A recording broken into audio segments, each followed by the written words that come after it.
নমস্কাৰ। আজি এখন থালি দেখিছোঁ না, এখন থালি যি বস্তু লাগে বনাবলৈ সেইখিনি বস্তু আনিবলৈ বজাৰলৈ যাব লৈছোঁ আৰু আমি বনাই আপোনাক সবিশেষ জনাম।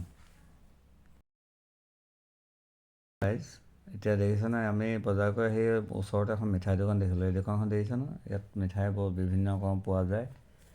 মিঠাই এই দোকানখন চব ইয়াত বিভিন্ন ৰকমৰ মিঠাই আছে, চব মিঠাই আপুনি পাব ইয়াত আৰু খাবলৈও বহুত সুন্দৰ। আমি এতিয়া খাবলৈ ল'ম। এতিয়া দেখিয়ে মোৰ লোভৰ পানী পৰি গৈছে। এয়া ফুচকা দেখিছে নহয়, ফুচকা আপোনাৰ দহি ফুচকা, এই প্লেট এইবিলাক মিঠাই ধুনীয়া পেকিং কৰি দেৱালীৰ কাৰণে এইবোৰ চব সজাই থৈছে। আপোনালোকে ইয়াৰ পৰা নিব পাৰিব। ধুনীয়া ধুনীয়া মিঠাই আপোনাৰ পেকিং কৰি থৈছে।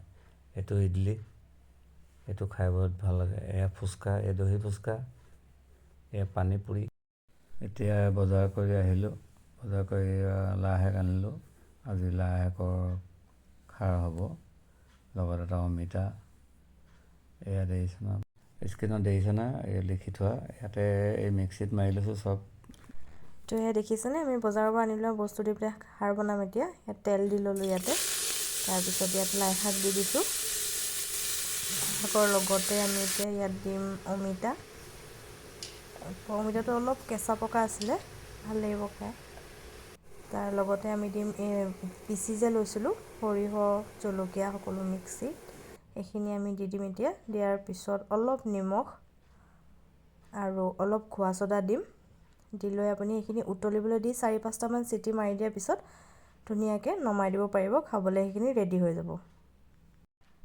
এইফালে মানুহজনে গৰৈ মাছৰ পিটিকা বনাবৰ কাৰণে ৰেডি কৰিছে দেই। গৰৈ মাছটো পুৰা হৈ গ'ল। এই দুটা গৰৈ মাছ আছে বাতিত। প্ৰথমটো পুৰি, এতিয়া ছেকেণ্ডটো তাত থৈছোঁ। এই দুটা দেখিছে ন আপোনালোকে। এতিয়া পিঁয়াজ কাটিছোঁ, তাৰপিছত তাৰ লগত জলকীয়া দিয়া হৈছে। এতিয়া গৰৈ মাছটো কুচাই ধুনীয়াকৈ অকণ অকণকৈ বাতিত থৈ গৈছোঁ। এতিয়া আমাৰ গৰৈ মাছৰ পিটিকা ৰেডি হৈ গ'ল দেই।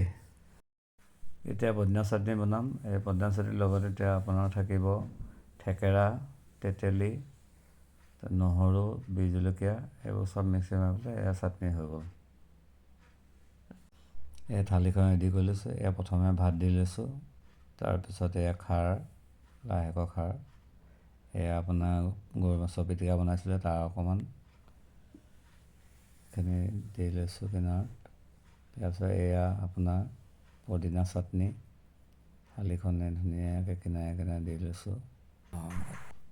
লগতে দাংবডি ভাজি বনাইছিলোঁ, সেইটো দিয়া নহ'ল। এতিয়া দি কিনাৰতে এয়া দাংবডি ভাজি দেখিছে ন, জিভা পানী পৰিছে, নিজেদি পৰিছে। সুন্দৰকৈ লাইক এটা দি দিব, তাৰ কাৰণে বিহ জলকীয়া এটা দিয়া হৈছে। ধন্যবাদ।